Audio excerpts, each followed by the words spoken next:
Coming up, Disney World, Epcot. This is the longest video that we've done so far because this place is jam-packed with magic. Stay tuned.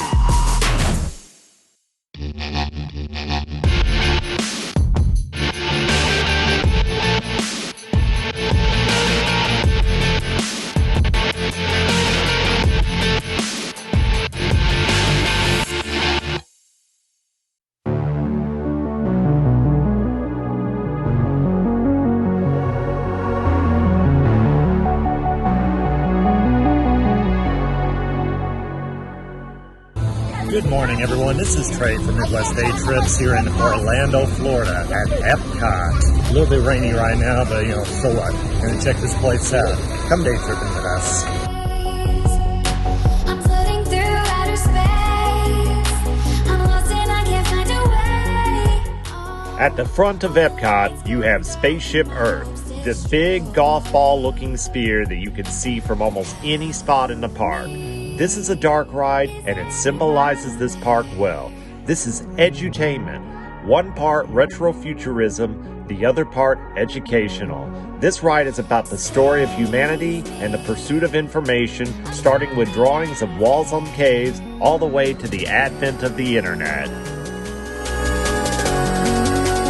Calling out Mayday.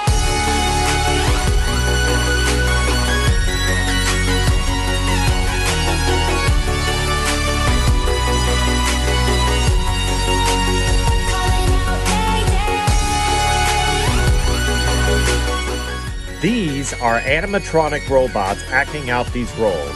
You go all the way to the top and then come down, and they really get you excited about the wonders that the future might bring.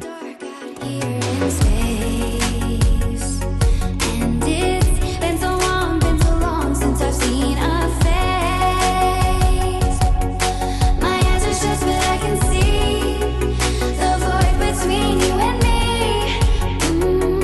And I feel like I'm going insane. Help me. Is anybody there?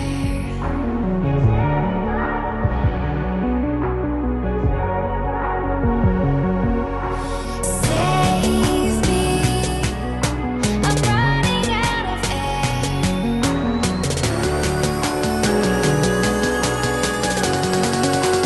Calling out Mayday.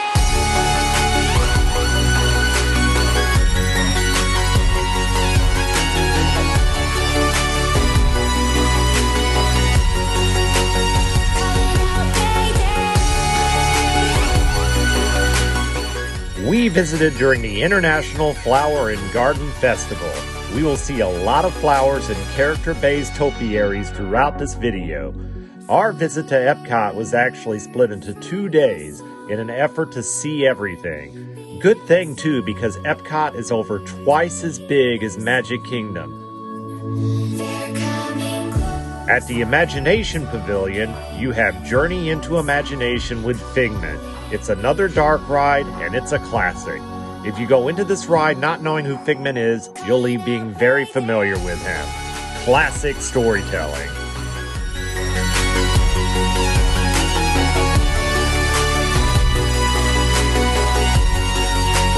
Calling out Mayday.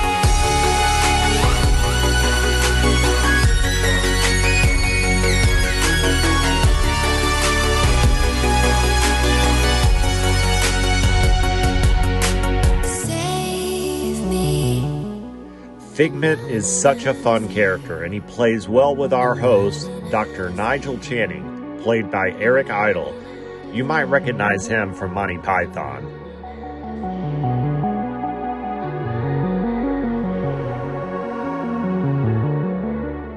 Journey into Imagination has been around since 1993, almost since the beginning of the park, and has been reimagined a few times. Figment remains a beloved character and is something of a mascot for the theme park. ImageWorks has been here since opening day. Well, not here exactly, as the original ImageWorks was on a different floor, and it's actually rumored to still be there as it was walled off. Anyway, ImageWorks is billed as being a creative playground for the future, and as you can see, it certainly looks the part.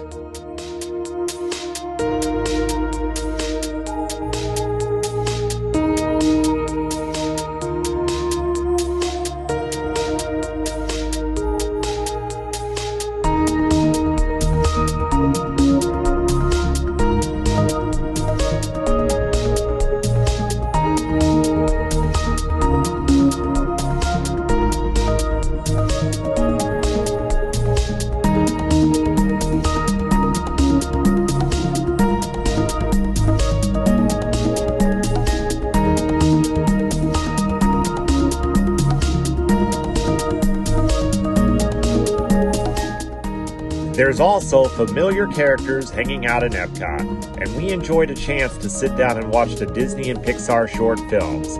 Short films are the heart and soul of where Walt Disney and animation in general got started, and it's great to be able to experience that here. And at the Land Pavilion, the main attraction is Soarin', a ride that simulates flying over various landmarks, much like being in a giant hang glider. It's a great ride, but that's not why we're here today. Living with the Land is one part dark ride and one part greenhouse tour. It gives you a quick briefing on the history of agriculture before showing off their amazing collection of produce that they grow on site. And this is a really cool part. They actually use this produce in their Disney World restaurants, particularly the Garden Grill featuring Chip 'n Dale's Harvest Feast, which we visited right after this ride.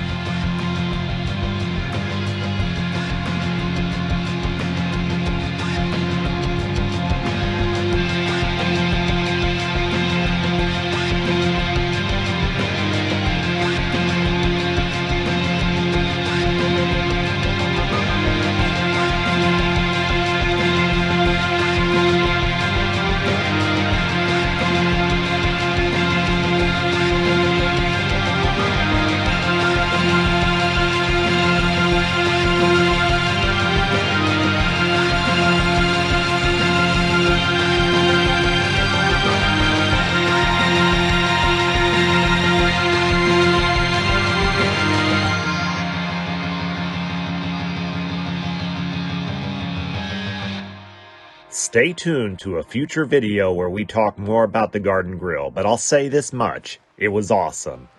After this, we decided to walk next door and visit Nemo and all of his underwater friends at the Seas Pavilion.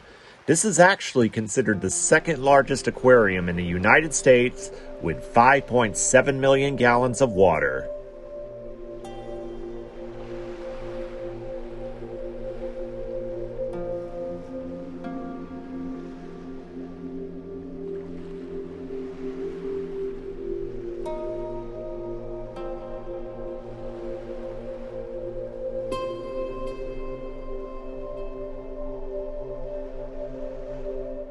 Pictured here is part of the actual aquarium with the Finding Nemo characters superimposed onto the glass with special effects. Really cool stuff.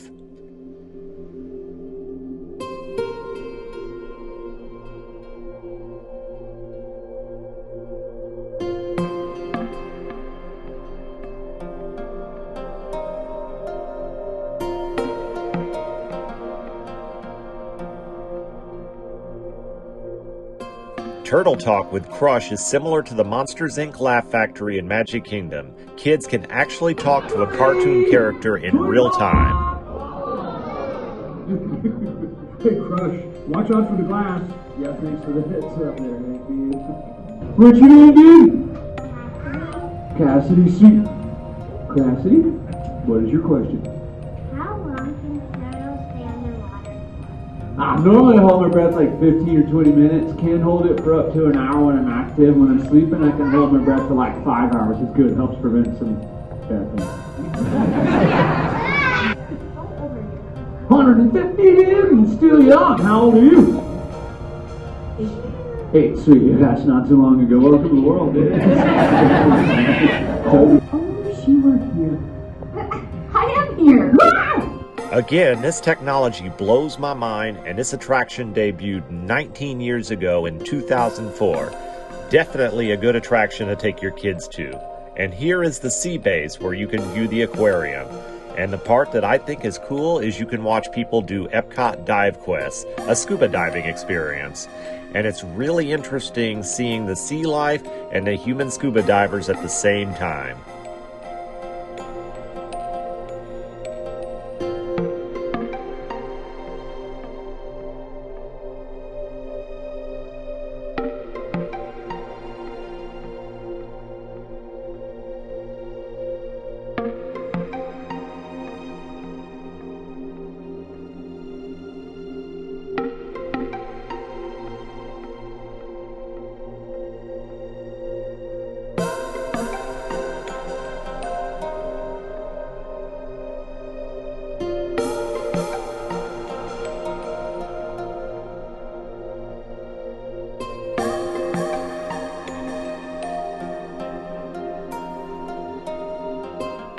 Here we have the nursery, where we can observe some smaller fish and other sea life.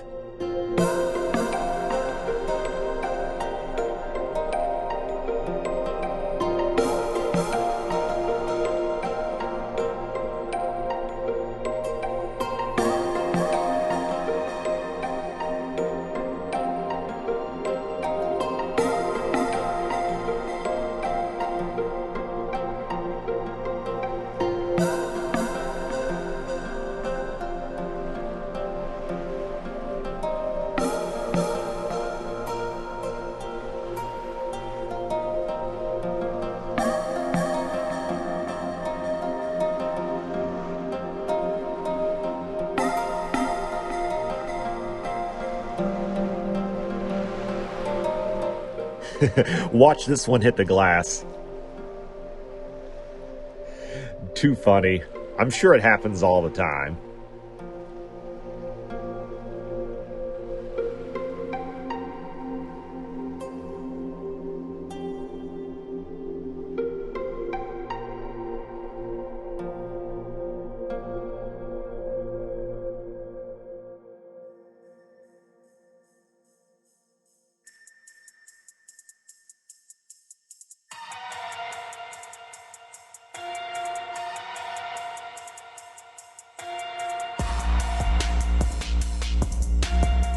The new Guardians of the Galaxy roller coaster is really something.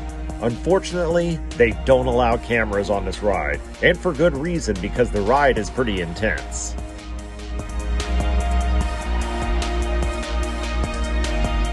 Alright, so we learned firsthand that this one is too intense for most 5-year-olds. Let's put it this way, if they are very comfortable with rides such as Rock and Roller Coaster and Space Mountain, they might be okay with this one. On behalf of all Xandarians, I hope you have enjoyed exploring the wonders of Xandar. As such, we are all galactic neighbors in a vast universe which we and countless others share. Probably the most intense ride I've personally done at Disney World, and the storyline is really immersive.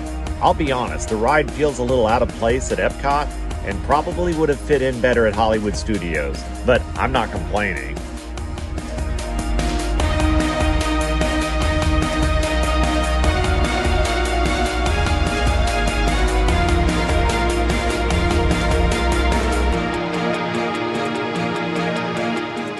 Anyway, now it's time to move on to the World Showcase, Disney World's version of a permanent World's Fair. So now we're doing day 2 at Epcot. It's International Flower and Garden Festival here as of the time of this shooting. The festival is mostly noteworthy to us for all the flowers that are planted at the park, but there's also live music and special food kiosks. The food we had was mostly great with one exception. I definitely recommend getting beer instead of a mixed drink. With the former, you know what you're getting and whether it'll be worth the inflated price tag. The mixed drink that we got was at the China Pavilion, and it was one of the few expenses that we regretted on this trip. Just keeping it real with you.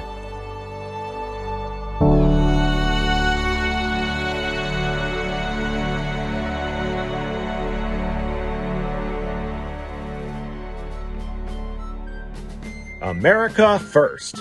No, to be honest with you, we went here first to grab a cold brew coffee that was exclusive to the festival.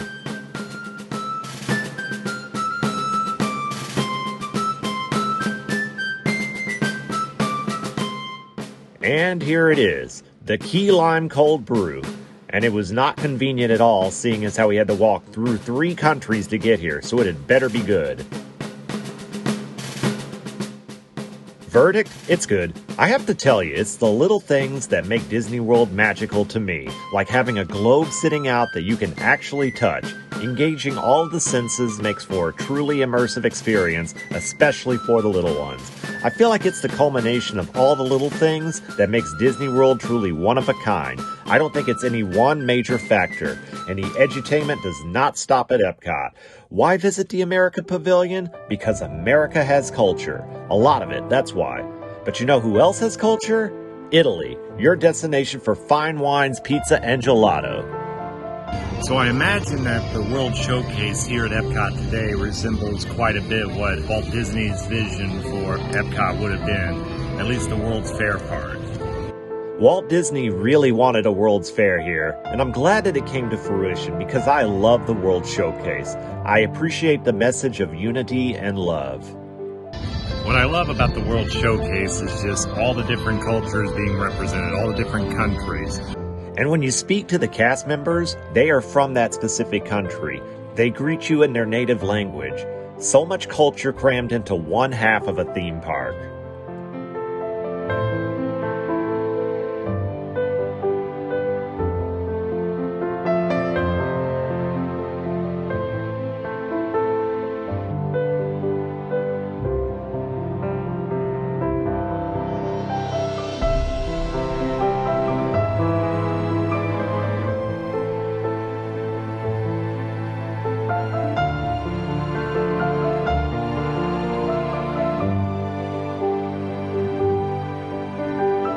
And over here in Germany, we have the Garden Railway.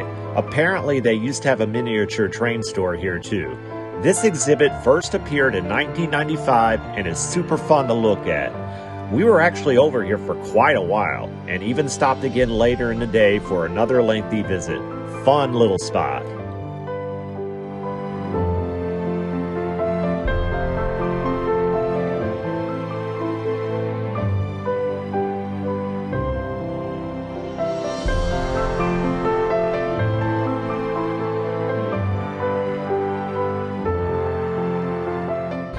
So if you're a videographer such as myself, Disney World is so awesome. Like, everything is picturesque. Everything is interesting. It's harder to pick what not to get video and shots of. I'm gonna be real with you again. I wasn't even trying to get footage of everything on this trip. I was trying to be as present as possible while still getting enough footage to document what we experienced. What I ended up with was still a crazy amount of footage, even with showing restraint. Disney World is so much fun to photograph, man. So if you're into photography or videography, you have to experience this place at least once.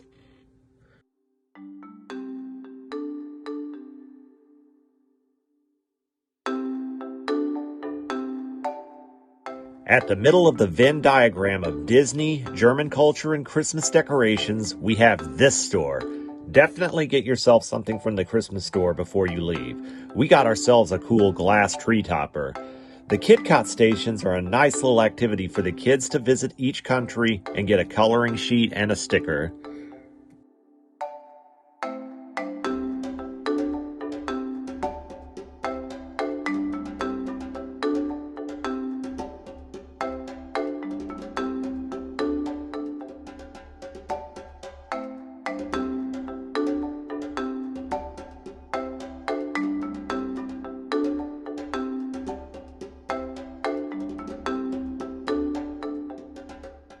And here we have the single most expensive piece of merchandise that we saw, this blinged out version of Spaceship Earth.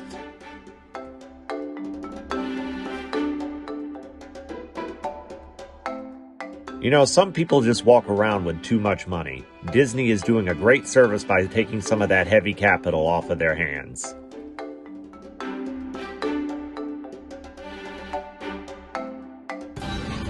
I'm telling you, Epcot is my happy place. It is my favorite Disney park, and I can't even really explain why. It just makes me happy to be here.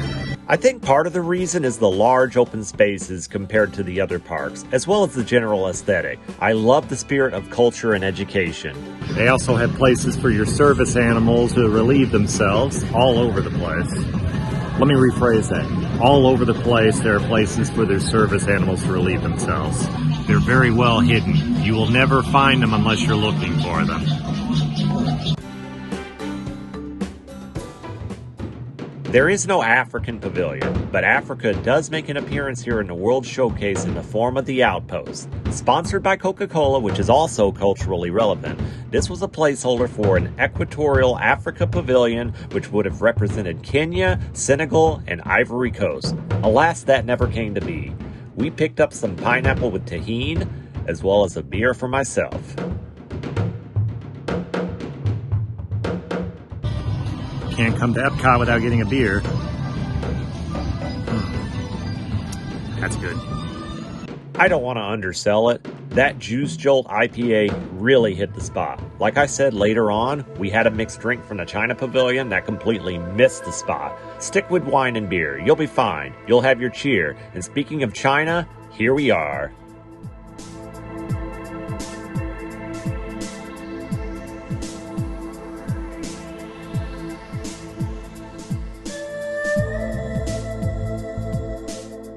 So I was going to say, if you're coming here to drink around the world, I mean, that's not really our thing, but if it's your thing, make sure you drink water in between, because the Florida sun gets crazy hot. You know, you don't want to get dehydrated.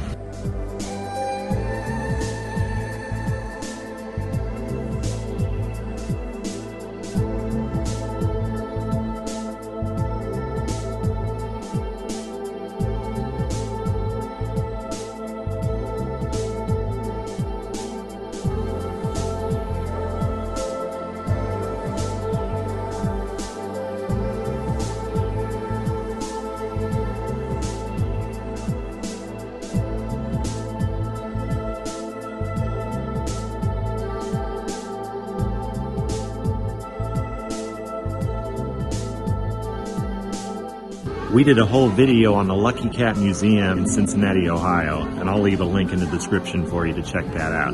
It's a cool video. Underrated.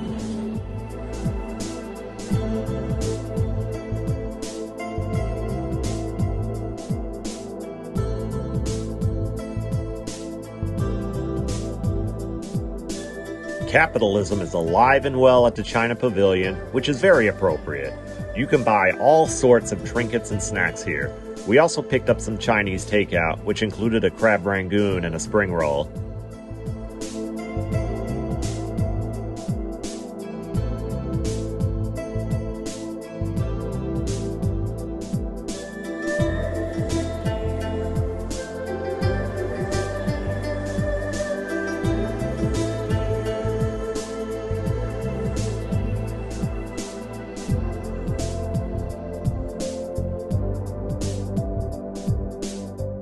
The World Showcase is bigger than it looks. There's a lot of stuff that we skipped just because we didn't have enough time.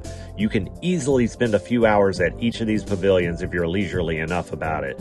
And speaking of spending a few hours, the next pavilion, Norway, has exploded in popularity in recent years because of the addition of Frozen to the mix.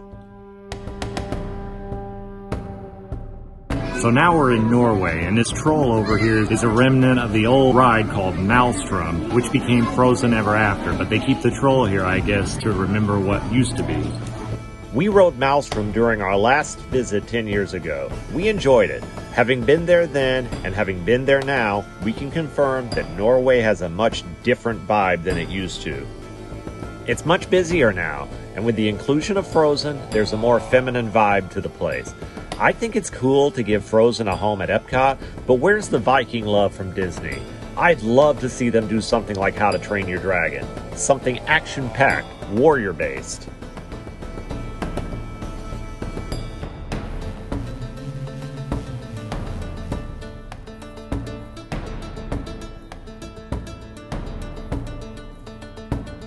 Anyway, we all love Frozen, and our little day tripper was excited about the ride.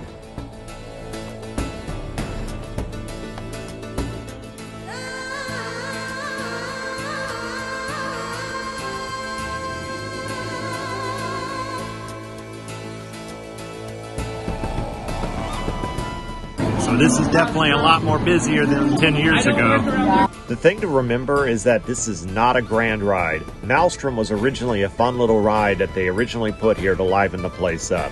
Of course, with something as huge as Frozen, they pack a lot of fun into a small ride. But just remember that when you are looking at a 60+ minute wait time, it is indeed a short ride.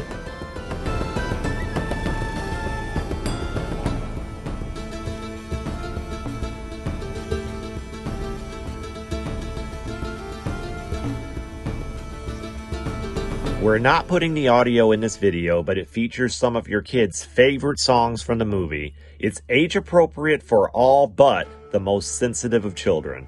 If your kid loves the movie, they'll love this ride.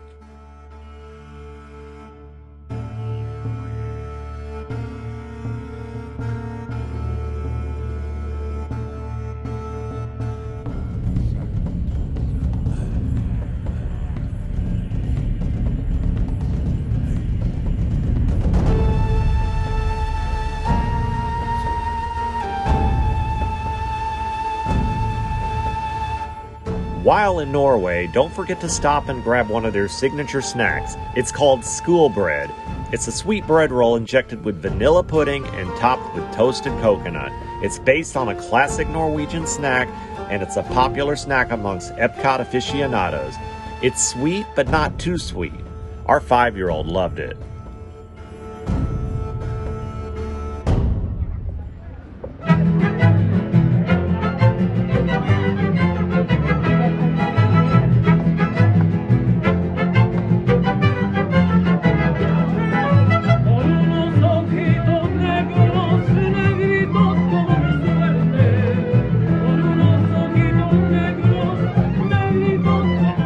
Mexico is where it's at. It is definitely our favorite pavilion. It's not even fair to the other countries. Live mariachi music, tacos, tequila, margaritas, and it has Donald Duck. Hands down, the winner of World Showcase.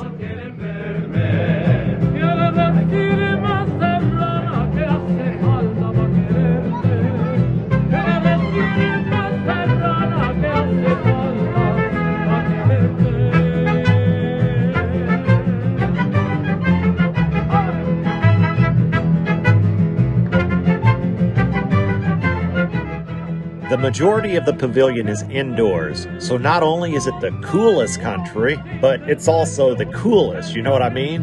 Climate controlled.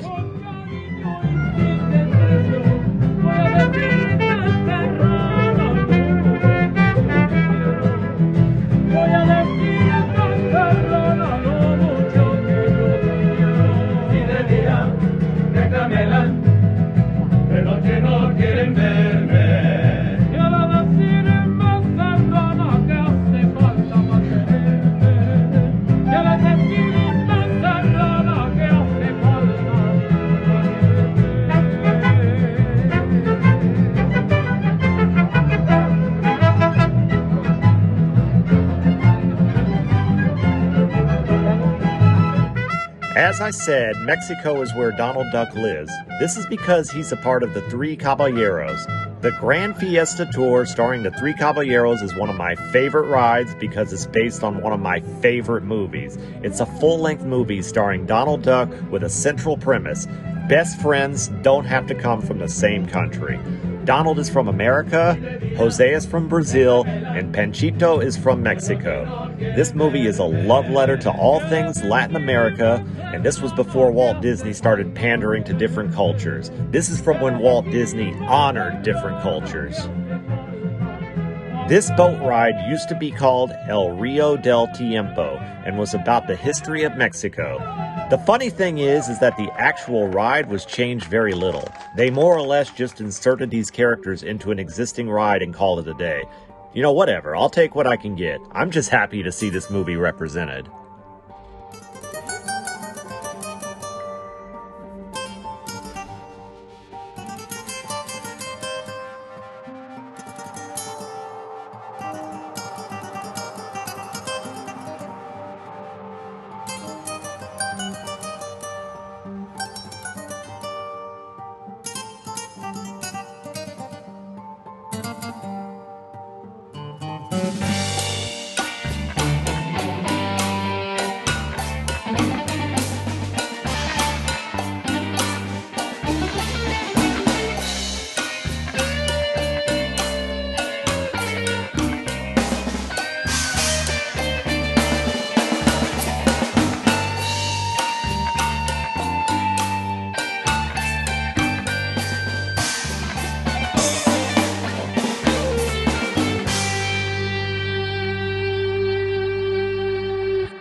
As I said, it's not even a contest. Mexico wins. It's truly a battle for second place at World Showcase.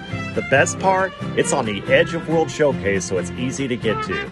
And since it was on the border, we decided to cross that border and head back to the other half of the park while we were over here. By the way, those tacos were surprisingly good.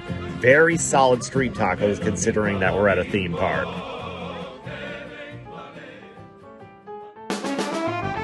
Butterfly Landing is cool if you've never been to a butterfly exhibit before. They are not easy to photograph, so hopefully this gives you something of an idea.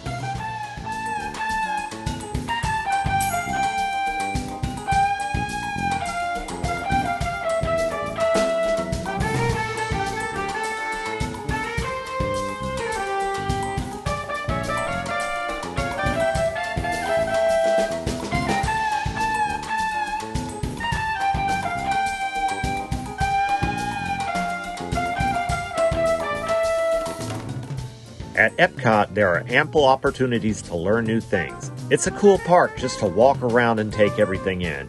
As I said, edutainment. It's like the ideal school field trip.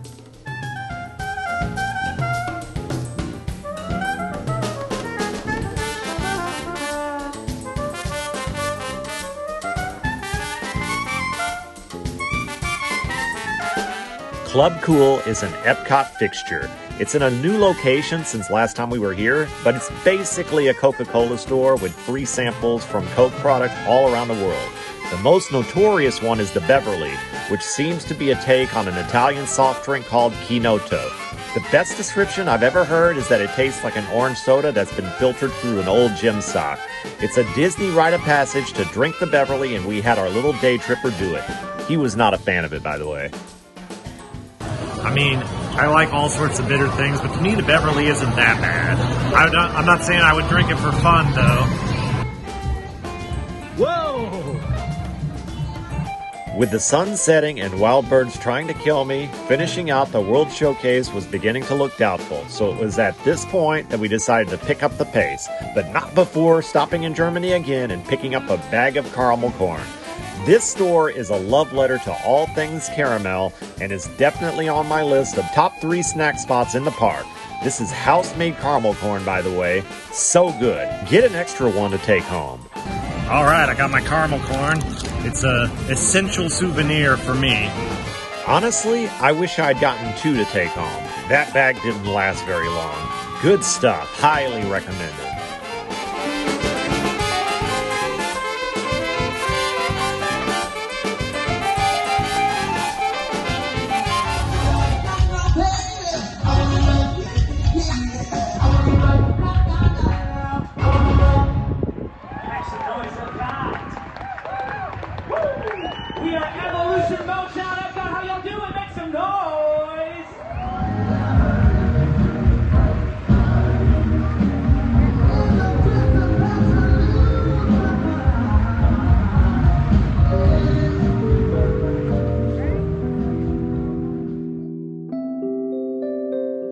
Japan represents good vibes to me.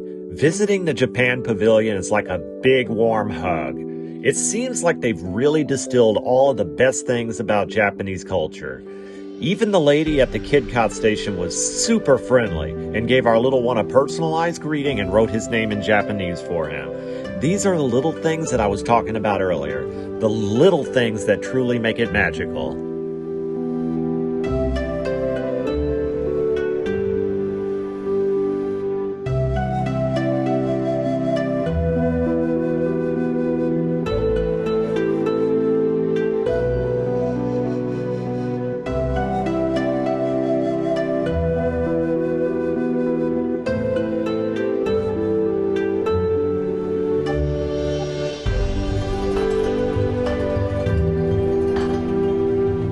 We love the Nintendo stuff. With the Super Mario Bros. Movie making over $1.3 billion as of the time of this recording, I'm sure Disney is happy to make a few dollars off of their popularity.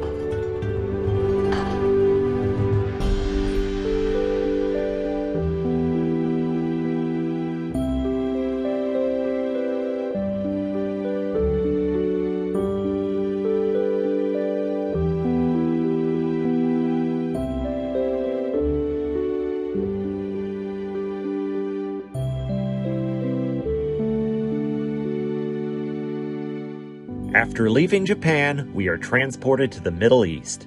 This is Morocco, which was actually designed in a big part by the Kingdom of Morocco. King Hassan II actually sent some of his people over to design the mosaics seen here. Per Islamic tradition, there are no depictions of people, as this is seen as a form of idolatry.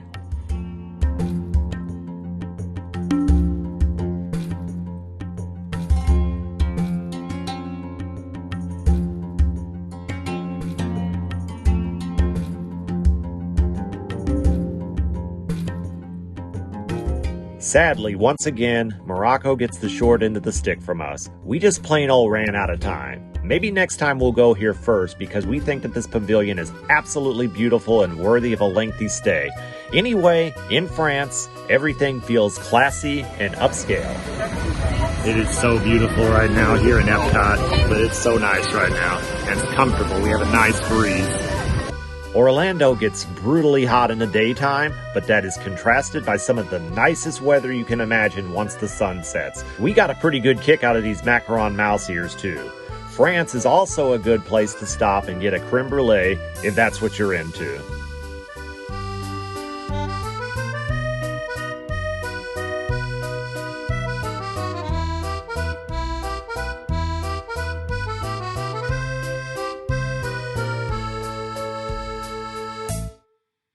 The topiaries were really cool. A lot of them are made up of succulents, which is super interesting if you're into plants.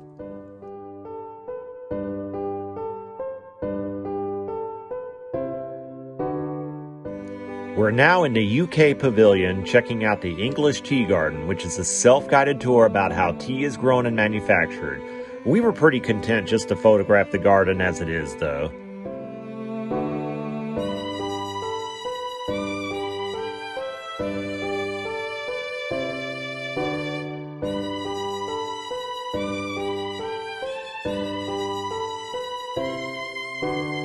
Here's Rose and Crown, the local pub.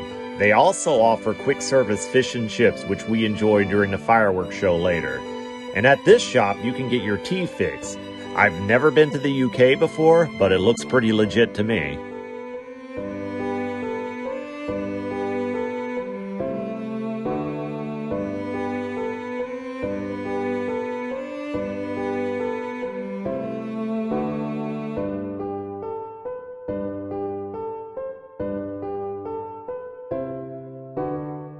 The UK KidCot stop was honestly really cool. It looks like a place of great culture and learning, like a classy library or something.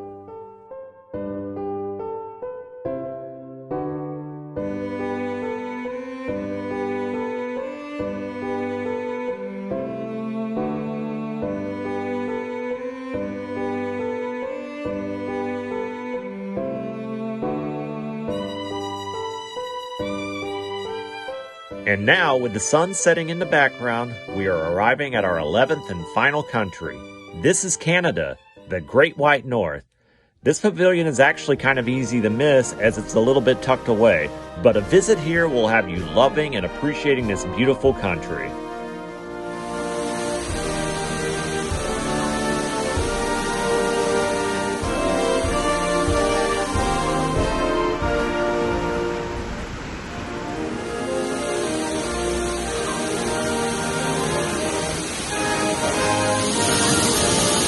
Getting wet right now. Not a bad thing. Waterfalls are indeed wet. This is the type of insight you can expect from this channel. We tell it like it is. Just like this 360-degree movie about Canada. It was lovely. And now we patiently await the fireworks. We are in the home stretch before the show. Now they're playing all of the different themes all over the World Showcase. Normally, you'll hear music from that specific country playing in the background, but 30 minutes before the show, and all countries become one, and human beings worldwide celebrate the connections that we all have.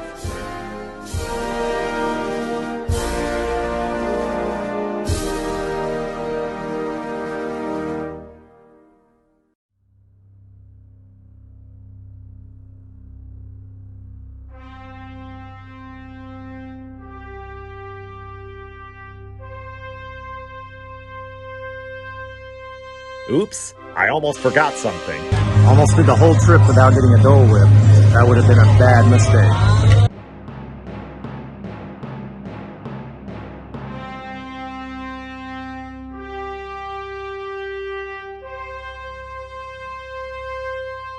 This is a Dole Whip, pineapple soft serve. So good.